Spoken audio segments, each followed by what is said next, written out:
say follow the money, just see it's all connected. What if the president was selected and not elected? What if they assaulted our rights, the Constitution protected? Do I believe what I see on TV? Not for a second. I think public opinions manufacture narrative, and there's a demand for the truth, and it's imperative. We facing the police state. Hello again, everybody.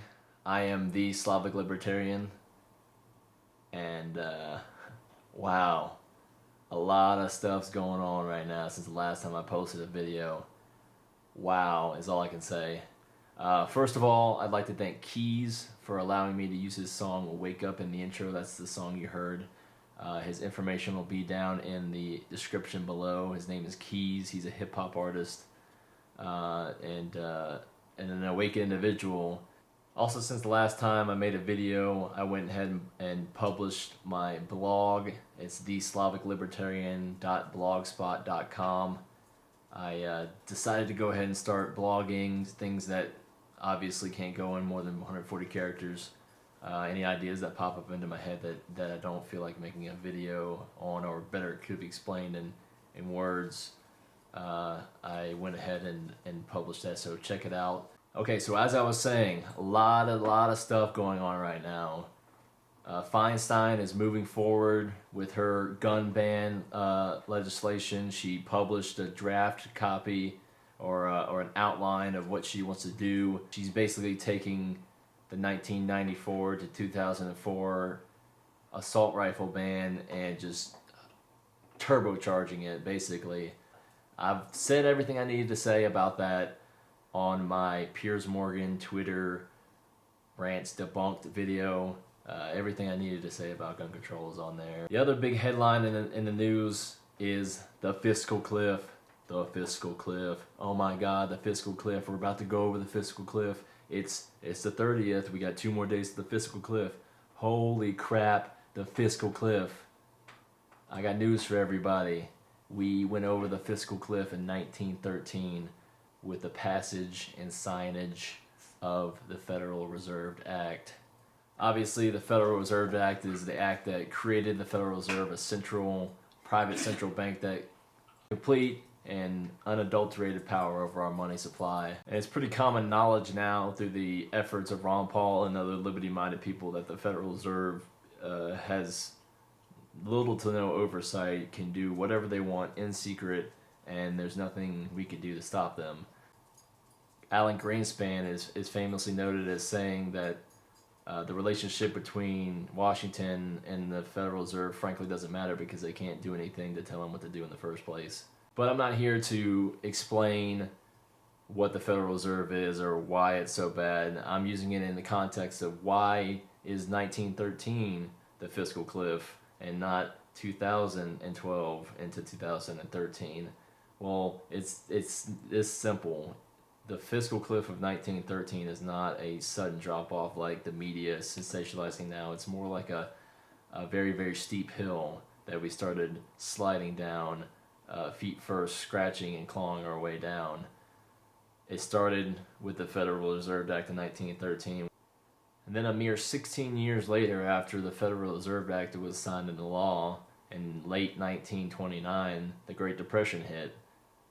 Fancy that. That was the second push into the fiscal cliff that we got, because instead of saying, hey, maybe the Federal Reserve was a bad idea, it furthered their power and furthered their control on our entire monetary system. All doubt was expunged when Keynesianism was fully enacted during and after the Great Depression.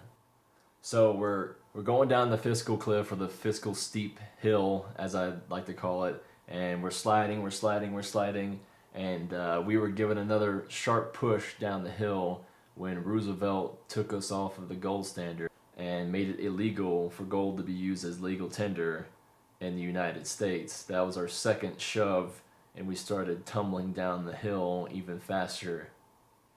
From the Great Depression and the era of Roosevelt when he took us off the gold standard all the way up to 1973 in the Nixon administration, Keynesianism and the boom-bust cycle economics was continuing to grow power. The central bank was never being questioned. Nobody knew what it was, and then the gold standard was pretty much all but destroyed. But the last nail in the coffin, it was kind of like the scene from Lion King when Scar grabs Mufasa by the paws and he's like, "Brother, help me, brother!" And Nixon just let us go down the cliff when he totally severed all ties from gold to the dollar. That was the end of it.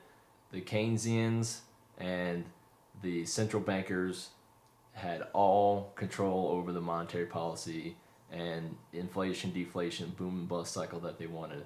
That was the last straw. Scar let go of Mufasa, us, taxpayers, US dollar users, and we fell into the stampede of water buffalo, and we were trampled. We've been being trampled ever since. Mufasa was a strong guy, just like our economy, just like the dollar was, even if it was taken off the gold standard. But since 1973 all the way up to what you see today, we've just been being trampled by water buffalo. And the funny thing about it is that Keynes and Keynesians brag about how their system works, and they don't deny anything. They say that the Keynesian system works on booms and busts. They say it works on inflating and deflating currency. It works based off of fiat currency that could be manipulated by the host country. They say openly that in economic downturn you have to increase the money supply and increase government spending, and then that somehow brings wealth to the country. And it's totally asinine. It's totally ass backwards type of thinking when you get down to the economics of it. But I'm not here to argue about whether the gold standards go to bad. I'm not here to argue about whether Keynesianism works or doesn't work. The fact that the gold standard was abolished, you brought in a fiat currency, the federal central bank was initiated, and Keynesianism was so rampant in the country. All of that together is why we're going over the fiscal cliff here in the beginning of 2013. But it started with the Federal Reserve Act of 1913. Back in Jefferson's day, they had state banks, they had national banks, but they tried the central bank, and he was like, I ain't having that. That's no good. You can read all of his quotes about it. They had a charter. He let it expire. He didn't want any of that. And 100 years later, they kept trying, and finally, after all the stock market scares and the banking scares, Wilson caved to his little spiders in his ears, his snakes whispering in his ears. He regretted the decision ever since, famously quoted as saying so. So the next time somebody's on Facebook or on Twitter, or you're talking to someone and they're freaking out about the fiscal cliff, you need to inform them about what's really going on. You don't get to this type of position just because all of a sudden they don't want to agree on a bill, and now we're at the fiscal cliff. This has been a long time coming. You're going to continue to have fiscal cliffs, and you're going to continue to raise the debt ceiling, and you're going to continue to borrow, and you continue to have credit downgrades until, I don't know, either you have a total collapse or somebody does something about it. So what do we do about it? Is it even at the point of saving? And to answer that question, I don't know. $16.5 trillion in national debt, and that's just, the summed up numbers. We have, $250 trillion in unfunded liabilities, and it's just insane. And then the derivatives, there's,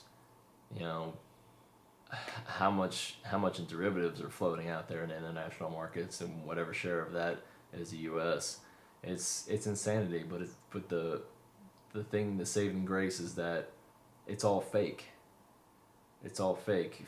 The definition of fiat is an authoritative directive with little or no effort or will. Basically, fiat currency is what it is. It's valuable because the state says it is. So credit, derivatives, stocks, fiat money, bank notes, Federal Reserve notes, treasury bonds, they're all fake. It's all an idea. Gold is the only thing that has value because gold is rare, and by being rare, it's valuable. So maybe trying to get back on a gold standard will help, but you can't just reverse it overnight. It's going to take a lot of work. I don't think it's out of the realm of possibility, but a lot of things are going to have to happen. A lot of change is going to have to happen if you're going to reverse this spending. So that's it. To wrap it up, next time somebody says that the fiscal cliff is 2 days away, the fiscal cliff was 99 years ago. Again, check out my new blog, theslaviclibertarian.blogspot.com. Also check out Keys. The song is called Wake Up. And my name is The Slavic Libertarian. Follow me on Twitter at Slav Libertarian. I tweet daily, many times a day, on liberty issues, anything that I have an opinion on. Thank you for viewing, and I'll see you next time. Chapter where every girl is a model and every dude is a rapper, thinking that's the only way.